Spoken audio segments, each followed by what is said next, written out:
بسم اللہ الرحمن الرحیم۔ السلام علیکم۔ انجینئر میں حاضر ایک نیو ویڈیو کے ساتھ، جو کہ عید الفطر کی ڈیٹ، چاند کتنے دن کا ہوگا، عید کتنے دن کی ہوگی، گورنمنٹ حکومت پاکستان کتنے دن کی چھٹیاں دے رہی ہے عید الفطر کے لحاظ سے، روزے 29 ہو رہی ہیں 30، اس کے مطابق ایک ویڈیو پہ چلتے ہیں۔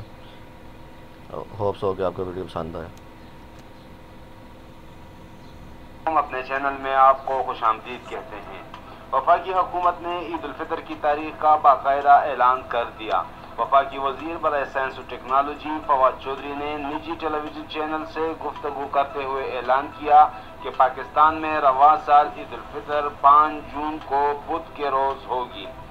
دوسری جانب ماہرین فلکیات کے مطابق شوال کا چاند 4 جون کو نظر آنے کا امکان ہے، جس کے بعد عید 5 جون بروز بدھ منائی جائے گی، اور چونکہ حکومت کی جانب سے عید پر 3 چھٹیاں ہیں، اس لیے عید کے 3 دن بدھ، جمعرات اور جمعہ کے بعد ہفتہ اور اتوار کی چھٹیاں کے شامل ہونے سے رواں سال عید الفطر 5 چھٹیاں ہونے کا امکان ہے۔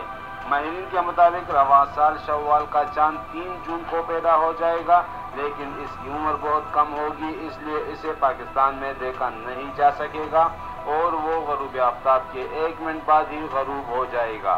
اس طرح شوال کا چاند 4 جون کو نظر آئے گا، اور امکان ہے کہ اس چاند کو پاکستان میں 1 گھنٹے تک دیکھا جا سکے گا، جس کے بعد 5 جون کو عید ہوگی۔ 5 جون کو عید ہونے کی صورت میں 5 جون سے 9 جون تک چھٹیاں منائی جا سکے گی، کیونکہ 8 جون کو ہفتہ اور 9 جون کو اتوار کا روز ہے۔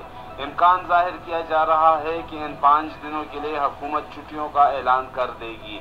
واضح رہے کہ ماضی میں ہر سال 29ویں روزے کو رویت ہلال کمیٹی کا اجلاس ہوتا تھا، جس میں پہلے روزے اور عید کا چاند دیکھنے کے بعد اعلان کیا جاتا تھا، لیکن اب چند روز پہلے فواد چودھری نے اعلان کیا تھا کہ وزارت سائنس و ٹیکنالوجی فواد چودھری نے چند روز پہلے اعلان کیا تھا کہ اب رویت ہلال کمیٹی کا اجلاس بلانے کی ضرورت نہیں پڑے گی، کیونکہ وزارت سائنس و ٹیکنالوجی قمری سالوں کا سائنسی کیلنڈر بنا رہی ہے۔ اس سے کروا دی گئی ہے، جس کے ذریعے لوگ کسی بھی وقت دیکھ سکتے ہیں کہ کس سال عید کس تاریخ کو ہوگی۔ یاد رہے کہ ہر سال رمضان اور عید سے پہلے پاکستان بھر میں افواہیں گردش کرنے لگتی تھی، اور اکثر ملک میں 2 الگ دنوں میں عید منائی جاتی تھی۔